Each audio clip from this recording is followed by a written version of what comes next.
Yo, what's up guys? Headed to the gym, about to destroy my chest and triceps. I had my pre-workout pretty early. So right as soon as I finished the cold tub, I went straight to start my pre-workout, my supplements. And right now I'm pretty hyped up to get a good workout in. So I think this is the routine right here is I do my cold tub, I do my pre-workout, and then I hit my shower, my warm shower, because you don't wanna do cold and then not just go straight to working out. You want to make sure you warm up your body. So you want to do cold, warm up your body via hot shower or sauna or steam room, and then after that, pretty much just go straight into to working out, which is what I'm doing now. I usually want to do probably eat before the cold tub. I think you want to do on a fasted, kind of like a fasted or like an empty stomach, not fasted but empty stomach. You don't want to do it full, but I mean the most optimal for me is gonna be eating before, taking my pre-workout, because I also want to be cognizant of my eating time, you know, compared to my sleep time, because I want to make sure there's at least 2-hour gap. Now today, you know, it wasn't that, because I'm gonna be eating after. That's just, I guess today's just an exception. But the evening routine would be to get home, eat, cold tub, pre-workout, supplements. That's like 15 minutes, less than 15 minutes. Like it's gonna be part of my cold tub routine, so I'm not even gonna put it on my calendar anymore. And then it's straight to going to the gym. So that's what I'm doing now. I'm going to the gym for an hour. You only need an hour at the gym, okay? You don't need any more than an hour. Honestly, you probably get done in 45 minutes, okay? The guys that spend 2 hours at the gym are fucking broke. I promise you that, they're broke. It's either broke or they're so wealthy that they have nothing better to do. So that's my opinion on people who go to the gym for more than 2 hours, or they have a fitness, or they're in the fitness industry. Then I understand, but if you're at the gym for 2 hours and you want to be a badass entrepreneur, you're not a badass entrepreneur, because badass entrepreneurs have a vitamin D deficiency. They don't see the light of day because all they do is fucking work, and that's why they have a vitamin D deficiency. So today I'm gonna destroy my chest and triceps. I usually do, I'm trying to stick away from the bench now. I'm getting so used to it. I want to do some different movements with the dumbbells. Like I'll do like 60, 70, flat bench dumbbells, or incline. Incline's really good on the chest. Incline dumbbells are really good for the chest. So I'm gonna do those. Man, there's always no parking here. I'm gonna do those. Dips are really good. I'll do dips, and then chest flies. Ooh, chest flies are really good. I mean, you can't go wrong with push-ups. I mean, if you're at home, you want to do at-home workout, minimum 100 push-ups. And if you're past that, if you can do 100 push-ups easy, you know, you can level up to 150. You can level up to 200. So, no, this is way too tight, bro. Start with 10 sets of 10, and then from there you can start leveling up to like 150, and then you can start getting pretty serious with it. But dips are fucking fire for chest and triceps. I'll see you guys in a little bit. And of course, I fucking forget my fucking AirPods. Absolutely destroyed my chest and triceps. Definitely having the pre-workout a lot earlier during my cold tub definitely makes a difference. I mean, weights feel lighter, everything feels lighter. So I'm gonna definitely start doing that, because I feel like if I take it right before I leave, it just doesn't kick in until like mid or even late workout. So today I just went in guns blazing, which is great, because now I'm like more efficient at the gym, which, you know, I'm all about efficiency. So fortunately I don't have my camera today, so the I don't know why I cut out there, but with these development projects, any development project, you should always expect delays, but never know that there'll be a delay, but expect kind of speed.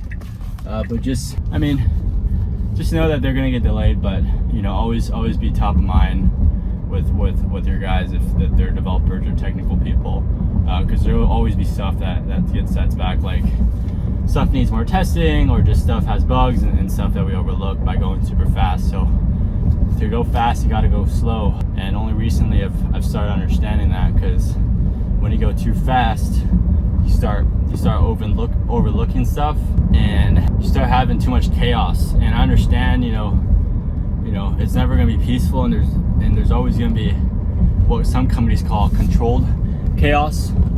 And oh shit, my whole phone just fell off the thing. That's weird, but I'll just have it like this. But a lot of companies, well, any growing company, like, I think there was a thing asked by the managers at Coca-Cola. Coca-Cola has been around for 100 years, and they say, you know, it's not sophisticated. It's not like peaceful. It's not controlled. It's just controlled chaos is what it is. It's not. And a lot of people expect, you know, next year my business is gonna be fully automated and there's gonna be no problems. Well, if there's no problems, then your business is not growing, because the only way you actually grow is if you pave new roads. And when you pave new roads, there's gonna be problems you face. There's gonna be scaling issues. There's gonna be this issue and this issue. It's not like, you know, you can't get past it, but it's just what it is. That's just how companies grow, is facing problems. And if you as a company can face and fix these problems faster without having to, you know, wait and get that feedback loop as fast as possible, then you grow as fast as, like, a really fast company, because you're able to shorten that feedback loop, you know. So making sure that you really embrace the problems, you solve them quickly, and you learn from the lessons that you've learned from the problems that you solved, and not make the same fucking problems every time. So that's really that. So if you're not facing problems, what is this person doing? If you're not facing problems, you're not growing. So, and the only way to grow is to face problems. So if you want to grow, if you want more money, if you want bigger anything, whether it's bigger muscles, a bigger bank account, or a better life, it's not gonna be rainbows and butterflies. If it was, everyone would have that life. And thankfully, a lot of them fail. Well, not thankfully, but most of them fail. A lot of them fail. 90% of them fail. Only 10% make it through, and the 10% just are able to just not give up. It sounds so cliched, not give up, but it's literally what it is. It's just the guy who's able to show up every single fucking day and not give a shit. And the guy who has nothing to lose is gonna win. The guy who has nothing to lose has a better chance of winning than the guy who has more to lose. Meaning, the guy has a company. Anything times 0 is 0. But 0 times 0 is still 0. 1,000,000 times 0 is 0.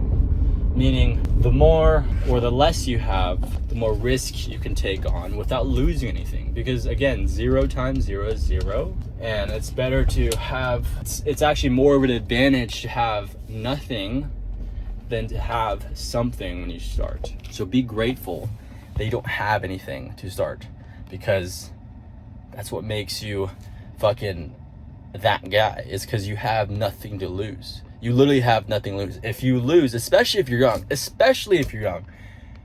if you're young and you're worried about, you know, I'm worried about losing money, or I'm worried about making these mistakes. What? You're like 16, 17, 18, 19, and you're worried about making mistakes. All you should be doing is making mistakes.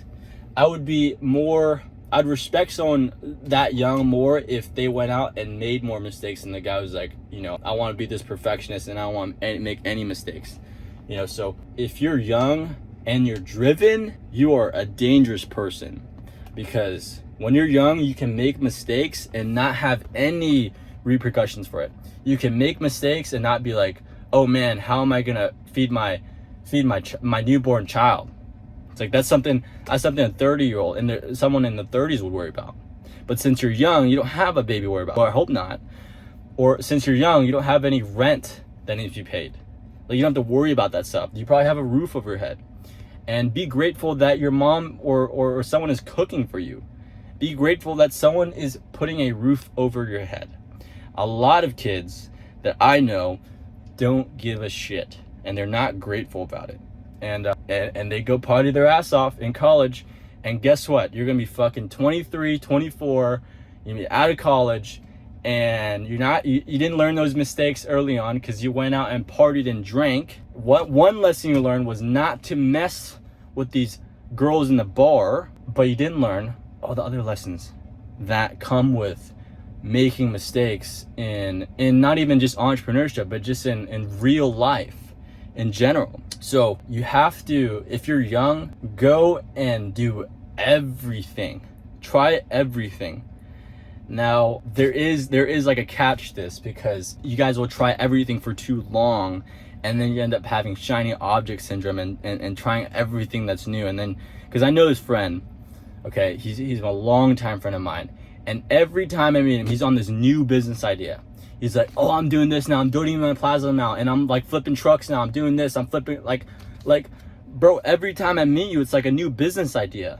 And like, he's, this is the one, like, you don't know anything. I'm like, brother, like, I'm trying to help you. Everything out there works. It's just, you got to do it for long enough. Okay. So car flipping works 100%.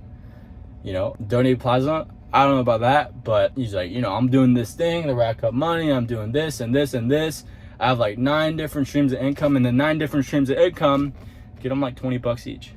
I'm like, why don't you just focus on one and put all your time towards that? Don't you think you can probably make a little bit more than that? This is a wild example, but this is real. This is a lot of you motherfuckers.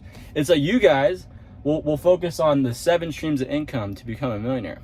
And what I'll tell you right now is that the millionaire got to $1 million not by 7 streams. They became a millionaire, and then they started working towards the 7 streams of income. They started their whatever company, and then they expanded out, So they leveled up 1 to 100%, and that one business that was 100%. Now their next business, they have the knowledge, the capital, the labor, everything, the network to be able to grow the next business way faster, instead of, focusing on 2 businesses at the same time and putting your 50% effort in each. They'll grow twice as slow, because you're actually not even twice as slow. They won't even grow, because there's a huge diminishing return with focusing on 2 things at the same time. I cannot multitask and be super effective at what I'm doing, because if I multitask, I already know, I'm not going to be as intentional with my tasks. I'm not going to be as intentional with my shit. And I know for a fact that the result I'm going to output is not going to be what I want, or I'm going to have to spend much more time to the desired result. And that, my friends, is not what you want. So whether it's not just like focusing on one business only. It's like one business also has many components. Okay. Like with wholesale real estate, you can do flipping and fixing, and then wholesaling, and then buying creative deals and doing all these things. But wholesale, there's many other things you can do. You can do agent outreach, you can do MLS, you could do wholesale outreach, you can do direct to sell, you can do all these things. And then it gets even crazier. With direct to sell, you got PPC, Google ads, like you got direct to mail, you got door knocking, you got all this cold calling, all this stuff. And then it gets even fucking deeper, because then you got calling, and then texting, and then you got texting, you got different strategies to text. So like, it's not just about focusing on one business, but also one thing in that one business for a long enough period of time. So a lot of you will be like, yeah, I do one business. However, you're that nationwide wholesaler. You're the wholesaler that's like, I dispel in every market. I was that wholesaler.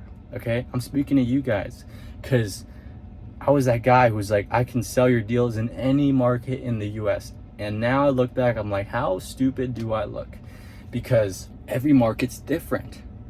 Every market has different comping rules. Every market has different buyers, different laws, different title companies, different agents, different everything. And you think that more markets equals more money. Well, I'm here to tell you now that just one market alone, any good sized market, you can do 100K a month in 100%.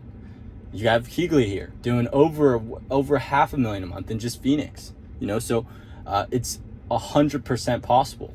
But if you start out with even 2 markets, you will spread yourself too thin, and you won't do any deals. You may do 1 or 2, but I promise you, it's better if you just focus on one thing, one time, for a long enough period of time. So I'll see you guys tomorrow.